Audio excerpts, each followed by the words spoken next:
5 की बात में आपका स्वागत है। मैं हूं अभिषेक, मुंबई के स्टूडियो से, और इस वक्त में प्रदेश के प्रधानमंत्री बांग्लादेश दौरे पर हैं। वो क्या कह रहे हैं, सुनिए। अब्दुल हामिद जी, प्रधानमंत्री शेख हसीना जी और बांग्लादेश के नागरिकों का मैं आभार प्रकट करता हूं। आपने अपने इस गौरवशाली क्षणों में, इस उत्सव में भागीदार बनने के लिए भारत को सप्रेम निमंत्रण दिया।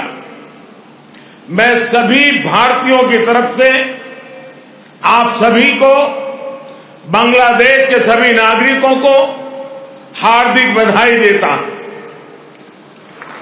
मैं बंगबंधु शेख मुजीबुर रहमान जी को आदरपूर्वक श्रद्धांजलि देता हूं, जिन्होंने बांग्लादेश और यहां के लोगों के उनके लिए अपना जीवन न्यौछावर कर दिया। हम भारतवासियों के लिए गौरव की बात है कि हमें शेख मुजीबुर रहमान जी को गांधी शांति सम्मान देने का अवसर मिला। मैं यहां अभी इस कार्यक्रम में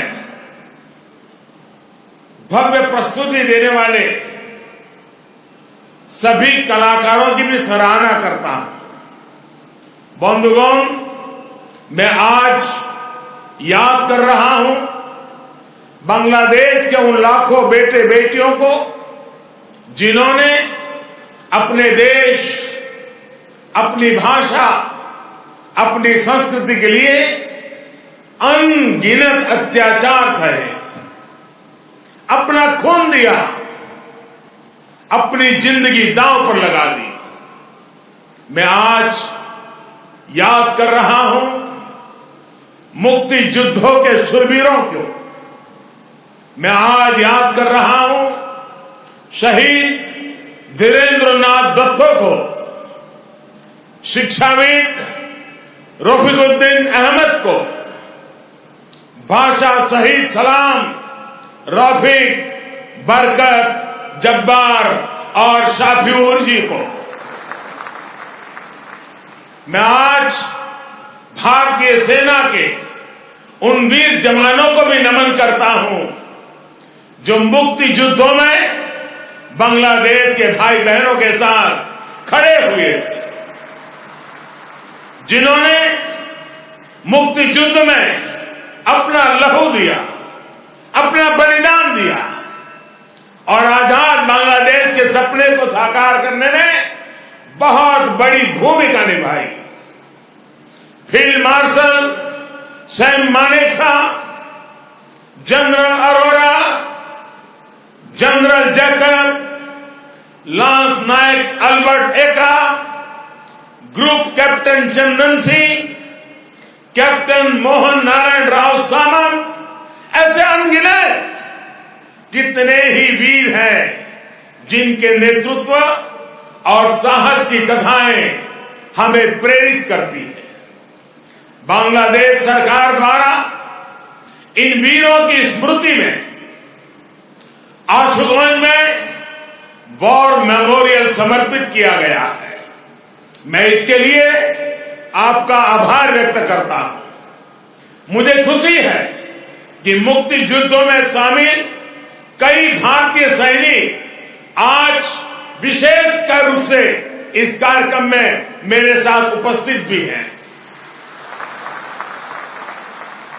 बांग्लादेश के मेरे भाई और बहनों, यहां की नौजवान पीढ़ी को मैं एक और बात याद कराना चाहूंगा और बड़े गर्व के साथ याद दिलाना चाहता हूं। बांग्लादेश की आजादी के लिए संघर्ष में, उस संघर्ष में शामिल होना मेरे जीवन के भी पहले आंदोलनों में से एक था। मेरी उम्र 20-22 साल रही होगी जब मैंने और मेरे कई साथियों ने बांग्लादेश के लोगों की आजादी के लिए सत्याग्रह किया था। बांग्लादेश की आजादी के समर्थन में तब मैंने गिरफ्तारी भी दी थी और जेल जाने का अवसर भी आया था।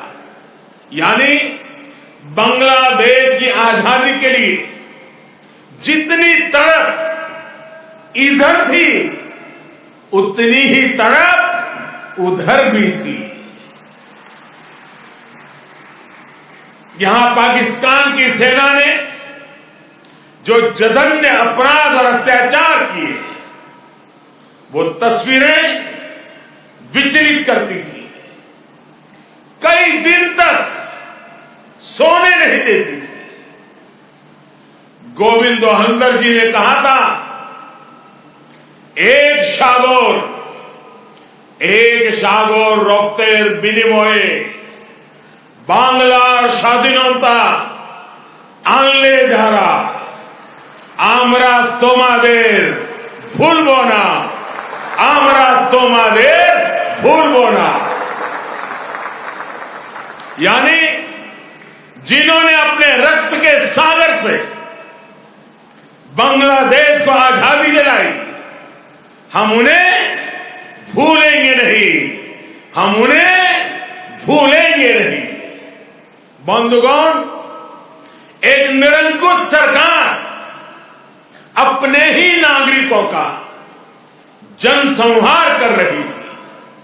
उनकी भाषा, उनकी आवाज, उनकी पहचान को कुचल रही थी। ऑपरेशन सर्चलाइट की उस क्रूरता को, दमन और अत्याचार के बारे में विश्व में उतनी चर्चा नहीं की है जितनी उसकी चर्चा होनी चाहिए थी। बंधुगण, इन सबके बीच यहां के लोगों और हम भारतीयों के लिए आशा की किरण थे बंगबंधु शेख मुजीबुर रहमान। बंगबंधु के हौसले ने, उनके नेतृत्व ने यह तय कर दिया था कि कोई भी ताकत बांग्लादेश को गुलाम नहीं रख सकती। बंगबंधु ने ऐलान किया था, এবারের সংগ্রাম আমাদের মুক্তির সংগ্রাম। এবারের সংগ্রাম স্বাধীনতার সংग्राम। इस बार संग्राम मुक्ति के लिए है, इस बार संग्राम आजादी के लिए है। उनके नेतृत्व में यहां के सामान्य मानवी, पुरुष हो या स्त्री हो, किसान, नौजवान, शिक्षक, कामगार, सब एक साथ आकर मुक्ति वाहिनी बन गए। और इसलिए आज का यह अवसर मुजीबौर से बंगबंधु के विजन, उनके आदर्शों, उनके साहस को याद करने का भी दिन है। ये समय चिरो विद्रोही को, मुक्ति युद्धों की भावना को फिर से याद करने का समय है। बंधुगण, बांग्लादेश के स्वाधीनता संग्राम को भारत के कोने कोने से, हर पार्टी से, समाज के हर वर्ग से समर्थन प्राप्त था। तत्कालीन प्रधानमंत्री श्रीमती इंदिरा गांधी जी के प्रयास और उनकी महत्वपूर्ण भूमिका सर्वविदित है। उसी दौर में 6 दिसंबर 1971 को अटल बिहारी वाजपेयी जी ने कहा था, हम न केवल मुक्ति संग्राम में अपने जीवन की आहुति देने वालों के साथ लड़ रहे हैं, लेकिन हम इतिहास को एक नई दिशा देने का भी प्रयत्न कर रहे हैं। आज बांग्लादेश में अपनी आजादी के लिए लड़ने वालों और भारतीय जवानों का रक्त साथ साथ बह रहा है। यह रक्त ऐसे संबंधों का निर्माण करेगा जो किसी भी दबाव से टूटेंगे नहीं, जो किसी भी कूटनीति का शिकार नहीं बनेंगे। हमारे पूर्व राष्ट्रपति प्रणब मुखर्जी ने प्रणबदा ने कहा था, बंग बंधु को उन्होंने एक टायरलेस स्टेट्समैन कहा था। उन्होंने कहा था कि शेख मुजीबुर रहमान का जीवन धैर्य, प्रतिबद्धता और आत्मसंयम का प्रतीक है। बंधुगण, ये एक सुखद संयोग है कि बांग्लादेश के आजादी के 50 वर्ष और भारत की आजादी के 75 वर्ष का पड़ाव एक साथ ही आया है। हम दोनों ही देशों के लिए 21वीं सदी में अगले 25 वर्षों की यात्रा बहुत ही महत्वपूर्ण है। हमारी विरासत भी साझी है, हमारा विकास भी साझा है, हमारे लक्ष्य भी साझे हैं, हमारी चुनौतियां भी साझी हैं। हमें याद रखना है कि व्यापार और उद्योग में जहां हमारे लिए एक जैसी संभावनाएं हैं, तो आतंकवाद जैसे समान खतरे भी हैं। जो सोच और शक्तियां इस प्रकार की अमानवीय घटनाओं को अंजाम देती हैं, वो अब भी सक्रिय है। हमें उनसे सावधान भी रहना चाहिए और उनसे मुकाबला करने के लिए संगठित भी रहना होगा। हम दोनों ही देशों के पास लोकतंत्र की ताकत है, आगे बढ़ने का स्पष्ट विजन है। भारत और बांग्लादेश एक साथ मिलकर आगे बढ़े, इस पूरे क्षेत्र के विकास के लिए उतना ही जरूरी है। और इसलिए आज भारत और बांग्लादेश दोनों ही देशों की सरकारें इस संवेदनशीलता को समझकर इस दिशा में सार्थक प्रयास कर रही है। हमने दिखा दिया है कि आपसी विश्वास और सहयोग से हर एक समाधान हो सकता है। हमारा लैंड बाउंड्री एग्रीमेंट भी इसी का गवाह है। कोरोना के इस कालखंड में भी दोनों देशों के बीच बेहतरीन तालमेल रहा है। हमने सार्क कोविड फंड की स्थापना में सहयोग किया, अपने ह्यूमन रिसोर्स की ट्रेनिंग में सहयोग किया। भारत को इस बात की बहुत खुशी है कि made in India vaccine Bangladesh के हमारे बहनों और भाइयों के काम आ रही है। मुझे याद है वो तस्वीरें जब इस साल 26 जनवरी को भारत के गणतंत्र दिवस पर बांग्लादेश आर्म फोर्सेस के ट्राई सर्विस कंटिजेंट ने शोनो एकटीर मुजिबोर थे के इस धुन पर दिल्ली में परेड की थी।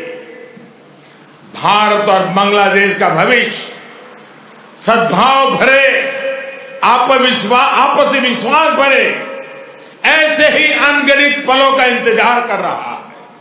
साथियों, भारत बांग्लादेश के संबंधों को मजबूत करने के लिए दोनों ही देशों के यूथ में बेहतर कनेक्ट की भी उतना ही आवश्यक है। भारत बांग्लादेश संबंधों के 50 वर्ष के अवसर पर मैं बांग्लादेश के 50 एंटरप्रेन्योर्स को भारत आमंत्रित करना चाहूंगा। ये भारत आए, हमारे स्टार्टअप और इनोवेशन इकोसिस्टम से जुड़े वेंचर कैपिटलिस्ट से मुलाकात करें। हम भी उनसे सीखेंगे, उन्हें भी सीखने का अवसर मिलेगा। मैं इसके साथ साथ बांग्लादेश के युवाओं के लिए सुवर्ण जयंती स्कॉलरशिप की घोषणा भी कर रहा हूं। साथियों, बंगबंधु शेख मुजीबुर रहमान जी ने कहा था, बांग्लादेश इतिहासे স্বাধীন রাষ্ট্র হিসেবে টিকে থাকবে বাংলাকে দাবিয়ে রাখতে পারে এমন কোন শক্তি নাই। बांग्लादेश स्वाधीन होकर रहेगा। किसी में इतनी शक्ति नहीं है कि बांग्लादेश को दबा करके रख सके। बंगबंधु का ये उद्घोष बांग्लादेश के अस्तित्व का विरोध करने वालों को चेतावनी भी थी और बांग्लादेश के सामर्थ्य पर विश्वास भी था। मुझे खुशी है कि शेख हसीना जी के नेतृत्व में बांग्लादेश दुनिया में अपना दमखम दिखा रहा है। जिन लोगों को बांग्लादेश के निर्माण पर ऐतराज था, जिन लोगों को बांग्लादेश के अस्तित्व पर आशंका थी, उन्हें बांग्लादेश ने गलत साबित किया है। साथियों, हमारे साथ काजी नजरुल इस्लाम और गुरुदेव रविंद्रनाथ ठाकुर की समान विरासत की प्रेरणा है। गुरुदेव ने कहा था, काल नहीं आमादेर हाथे काराकारी कोरे ताई शबे मिले देरी कारो नहीं शहे को भू। यानी हमारे पास गंवाने के लिए समय नहीं है, हमारे पास बदलाव के लिए आगे बढ़ना ही होगा। अब हम और देर नहीं कर सकते। ये बात भारत और बांग्लादेश दोनों पर समान रूप से लागू होती है। अपने करोड़ों लोगों के लिए, उनके भविष्य के लिए, गरीबी के खिलाफ हमारे युद्ध के लिए, आतंक के खिलाफ लड़ाई के लिए हमारे लक्ष्य एक है। इसलिए हमारे प्रयास भी इसी तरह एकजुट होने चाहिए। मुझे विश्वास है भारत बांग्लादेश मिलकर तेज गति से प्रगति करेंगे। मैं एक बार फिर इस पावन पर्व पर बांग्लादेश के सभी नागरिकों को अनेक अनेक शुभकामनाएं देता हूं और हृदय से आप सभी का बहुत बहुत धन्यवाद करता हूं। भारत बांग्लादेश मैत्री चिरोजीवी हो। इन्हीं शुभकामनाओं के साथ मैं अपनी बात को समाप्त करता हूं। जय बांग्ला, जय Hind.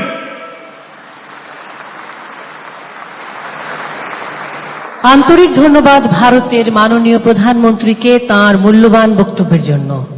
Heartiest thanks to Honorable Prime Minister of India for your inspiring speech for all Bangladeshis. Our gratitude to you, sir. উপস্থিত সুধী, এবার আজকের অনুষ্ঠানে সম্মানিত অতিথি ভারতের মাননীয় প্রধানমন্ত্রী শ্রী নরেন্দ্র।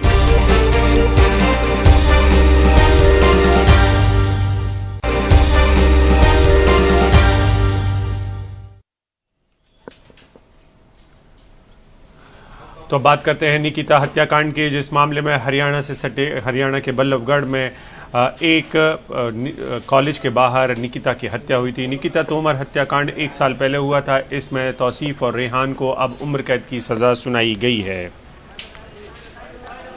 कोर्ट ने बुधवार को अपना फैसला सुनाते हुए तौसीफ और रेहान को ये सजा सुनाई। पिछले साल 26 अक्टूबर को बीकॉम की छात्रा निकिता तोमर को बल्लभगढ़ से अगवा करने की कोशिश की गई थी। उस वक्त निकिता कॉलेज से परीक्षा देकर निकल रही थी। जब निकिता ने विरोध किया तो उन्हें गोली मार दी गई, जिससे उनकी मौके पर ही मौत हो गई। ये पूरी घटना सीसीटीवी कैमरे में कैद हो गई है। क्या लगता है सर, जो कोर्ट का फैसला है उससे आप खुश हैं या फिर आपको लगता है कि डिसीजन सही नहीं है? देखिए, जिसकी एक होनहार बेटी को बीच रोड पे मार दिया जाता है किसी दरिंदे के द्वारा, उसके पिता इस फैसले से खुश कैसे हो सकते हैं? मेरे ख्याल से दुनिया का कोई भी खुश नहीं होगा। लेकिन जो भी अदालत ने, न्यायाधीश ने हम न्यायालय अपने विवेक से फैसला किया है उसका ठीक है, स्वागत है उसका। बाकी हमारी मांग पहले भी थी, फांसी की आज भी है, इसके लिए हमें जो आगे कार्रवाई करनी है वो भी करेंगे। बेटी को मारा है। क्या लगता है सर कि भाई जी एक मिनट, भाई जी क्या लगता है कि अगर सर क्या लगता है कि अगर जो फैसला उसके लिए हाईकोर्ट में आप अपील करेंगे? जरूर करेंगे, लीगल जो हमारा पैनल है वो इस पे विचार विमर्श करके जरूर एक्शन लेंगे। हम लोग आगे जरूर अपील करेंगे। मतलब आप कोर्ट के फैसले से खुश नहीं है? नहीं, खुश ना खुश की तो बात ही नहीं है, कुछ ना कुछ का बात ही नहीं। मैंने कहा ना, जिसकी बेटी की दिन दिहाड़े सरियाम हत्या कर जाती है वो सरकार अदालत ने जो भी फैसला दिया है उसके लिए स्वागत हम कर रहे हैं, लेकिन हम खुश बिल्कुल भी नहीं है। हमने फांसी की डिमांड रखी थी, फांसी की डिमांड आज भी है हमारी। न्याय के लिए मीडिया के सामने एक दरिंदे ने दिन दिहाड़े हत्या कर दिया, उसका पिता कैसे खुश रह सकता है इस फैसले से? आपको इंसाफ मिला या नहीं? इंसाफ मिला है लेकिन अधूरा इंसाफ है।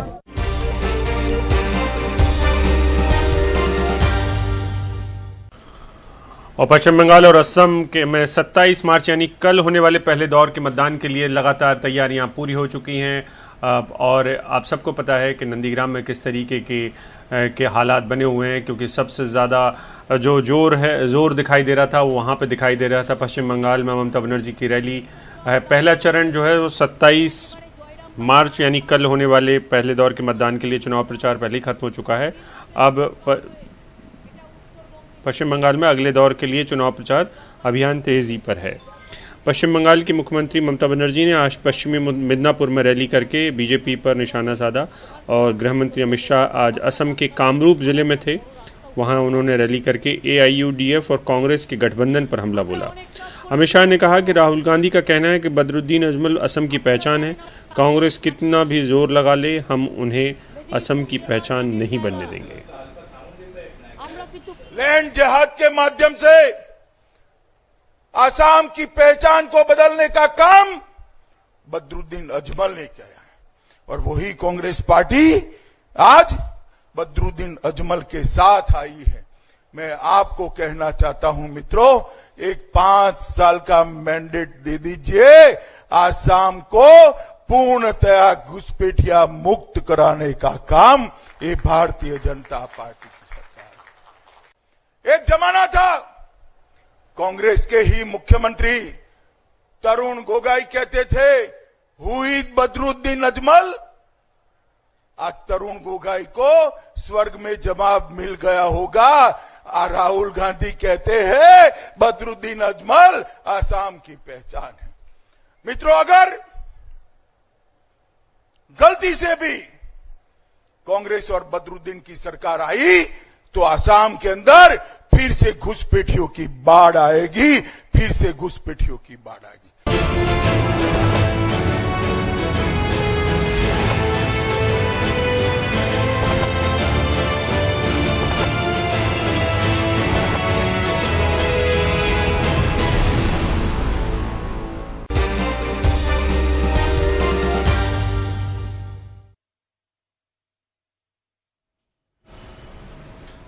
पांच की बात में दोबारा बात करते हैं किस तरीके से कोविड को लेकर लगातार सरकार प्रयत्न कर रही है। 8.29 करोड़ टीके अब तक लगवाए जा चुके हैं और कई राज्यों को अलग अलग किस्म से डोजेस पहुंचाए जा रहे हैं और जो सबसे अच्छा प्रदर्शन कर रहे हैं उनमें महाराष्ट्र भी है।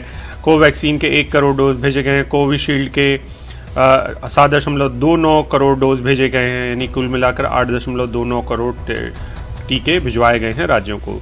जो राज्य सबसे अच्छा प्रदर्शन कर रहे हैं उसमें महाराष्ट्र में 53 लाख टीके लग चुके हैं, राजस्थान में 53 लाख टीके लग चुके हैं, यूपी में 51 लाख, गुजरात में 47 लाख और पश्चिम बंगाल में 45 लाख टीके लग चुके हैं।